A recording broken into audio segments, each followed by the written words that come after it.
yang bernama Bapak Taufik Hidayat. Baik, terima kasih Bapak sudah meluangkan waktunya untuk kesempatan kali ini. Saya ingin mengajar Bapak tentang metodologi pendidikan. Pembahasan pendidikan kemarin membahas apa ya Pak terakhir? Kemarin kita menggunakan metode induktif.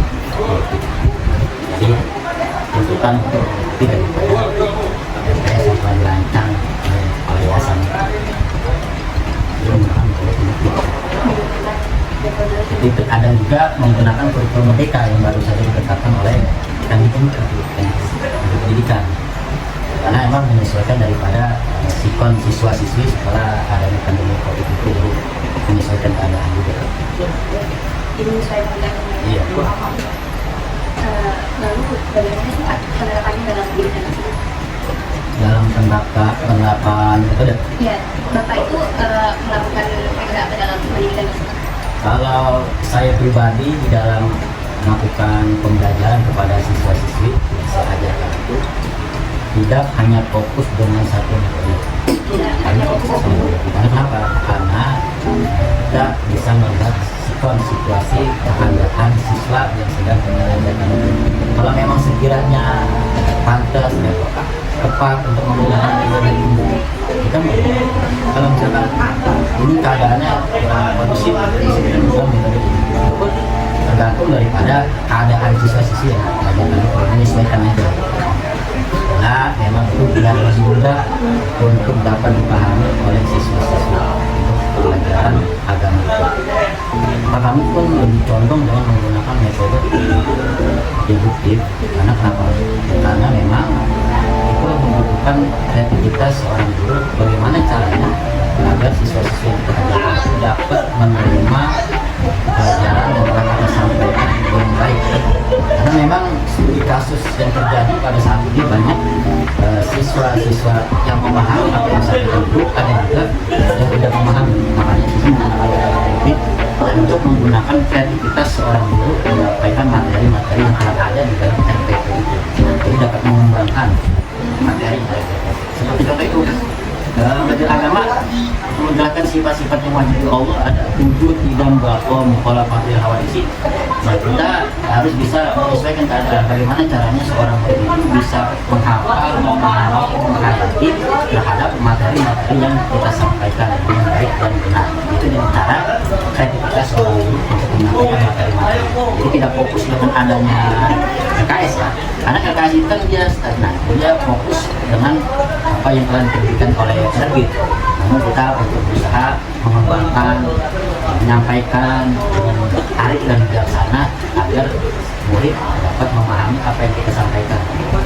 Adapun materi sama, materi kita fokus kepada apa yang ada materi, tapi ini hanya kita bisa kita kembangkan, kita bisa membaca bagaimana caranya agar si murid itu dapat memahami apa yang kita sampaikan itu. Dalam materi tetap fokus dengan materi yang sudah ada di RPP dan sebagainya. Metode induktif itu pasti ada kelebihan dan kekurangannya. Coba Bapak jelaskan kelebihan metodenya itu seperti apa dalam alur. Kalau metode induktif dulu ya, induktif itu kelebihannya kita bisa lebih fokus untuk menyampaikan materi yang sudah diterapkan oleh RPP yang telah kita susun sesuai dengan LKS yang telah ditetapkan oleh Kemdikbud. Misalkan menjelaskan mengenai masalah di dalam agama ada namanya syarat sholat. Jadi kita hanya fokus materi yang ada di LKS dan RPP itu, hanya fokus di situ. Dan itu kelebihannya itu si anak itu bisa menangkap apa yang telah kita sampaikan sesuai dengan materi yang kita sampaikan. Adapun kekurangannya ya menurut saya kita terlalu monoton atau stagnan. Kalau monoton, jadi kita hanya fokus terhadap materi yang sudah ada di LKS, sehingga siswa-siswi tidak bisa mendapatkan pengetahuan yang lebih dikarenakan berada di luar LKS. Seperti kita menjelaskan tentang hukum Islam, penulisan sekolah. Jadi kita hanya fokus materi yang ada di LKS dan RPP itu, hanya fokus di situ. Dan itu kelebihannya itu si anak itu bisa menangkap apa yang telah kita sampaikan sesuai dengan materi yang kita sampaikan. Adapun kekurangannya ya menurut saya kita terlalu monoton atau stagnan, terlalu monoton. Jadi kita hanya fokus terhadap materi yang sudah ada di dalam kita, sehingga siswa-siswi tidak bisa mendapatkan pengetahuan yang lebih, dikarenakan berada di luar edukasi itu. Ketika kita menjelaskan tentang rukun Islam ya rukun, ya pengetahuan daripada maklumnya orang itu ya rukun aja. Islam tapi kan menggunakan mungkin metode deduktif, kita bisa menyebut rukun itu adalah maya tawakkaltu sayyidi wa ana itu. Kita bisa lebih panjang, lebih melebar di dalam pembahasan itu. Jadi hanya fokus di dalam rancangan pembelajaran kita ya. Jadi hanya fokus. Kalau deduktif, kalau menurut saya ya, dan kelebihan dari metode deduktif itu menurut saya lebih bisa lebih mudah ditangkap, dicerna oleh siswa-siswi, karena metode deduktif itu satu mengandalkan pemahaman materi yang dimiliki oleh seorang guru, dan juga memiliki kreativitasan seorang guru di dalam menyampaikan sebuah materi. Bisa dengan adanya kerja kelompok, menjelaskan hal-hal yang ada di sekitaran kelas dan lain sebagainya, itu lebih bisa ditangkap lebih cepat karena menyesuaikan dengan situasi keadaan seorang murid itu. Jadi yang bisa dapat untuk materi yang kita sampaikan itu juga hanya pada orang yang sekiranya pintar atau nurut, tapi insya Allah dengan menggunakan metode deduktif ini bisa secara menyeluruh siswa-siswi dari sejumlah misalkan 35, karena di Indonesia itu bahkan ada yang 40, kalau di luar negeri 15, kita nggak boleh lebih dari itu. Kalau di kita pakai kata Obama, kalau masih ada 25. Nah jadi kan karakter siswa-siswi itu beda-beda, lahir dari orang tua yang berbeda, keadaan yang berbeda, suatu pengalaman pergaulan berbeda. Inilah pentingnya metode deduktif, seperti halnya dengan metode kurikulum merdeka. Seorang guru memiliki kreativitasan di dalam menyampaikan materi-materi yang telah ada, yang telah ditetapkan oleh kurikulum. Begitu. Dan metode deduktif itu kan kita harus mempunyai kreativitas dalam menangani siswa tersebut. Jadi kalau misalnya ada siswa yang optimis kalau Bapak mau ada jangan menggunakan metode pendekatan seperti secara individual. Maka dari itu tadi yang dikatakan bahwa kita ini di dalam seluruh siswa misalkan ada 30, itu masing-masing memiliki karakteristik yang berbeda-beda, lahir dari keluarga yang berbeda, pergaulan yang berbeda. Maka ketika metode deduktif ini menurut saya kita bisa eksekutif langsung menyampaikan bertatap muka secara langsung kepada murid yang sekiranya memiliki kebutuhan khusus. Seperti contoh dalam sekolah SD itu anak-anak itu ada yang bisa baca, misalkan sempat ada yang bisa baca, ada yang tidak bisa baca. Nah, itu untuk menyampaikan materi itu sulit bagi anak-anak. Maka disitulah ada namanya metode pendekatan pada anak tersebut. Biasanya guru menyampaikan, kalau nanti setelah pada ini kamu akan diadakan jam tambahan yaitu les ya. Les biasanya ada yang pergi ke rumah guru atau nanti di luar sekolah kamu ada yang tambahan ya. Ini kan kreativitas ini sudah di luar sekolah. Maka kreativitas daripada seorang guru. Maka dulu pernah ada terjadi kelas 5 SD belum bisa baca, tapi maka dia akhirnya rapat-rapat karena swasta itu mau nggak mau harus lulus. Akhirnya panggil orang tua kesepakatan ada jam tambahan, ada si murid datang ke rumah guru belajar. Dan kita ada jam khusus. Ada jam khusus tambahan ya. Pertanyaan selanjutnya, bagian pembahasan apa yang menggunakan metode yang berbeda? Bagian pembahasan apa yang menggunakan metode yang berbeda? Misal bagian contoh menggunakan metode induktif atau deduktif di dalam menyampaikan pembelajaran.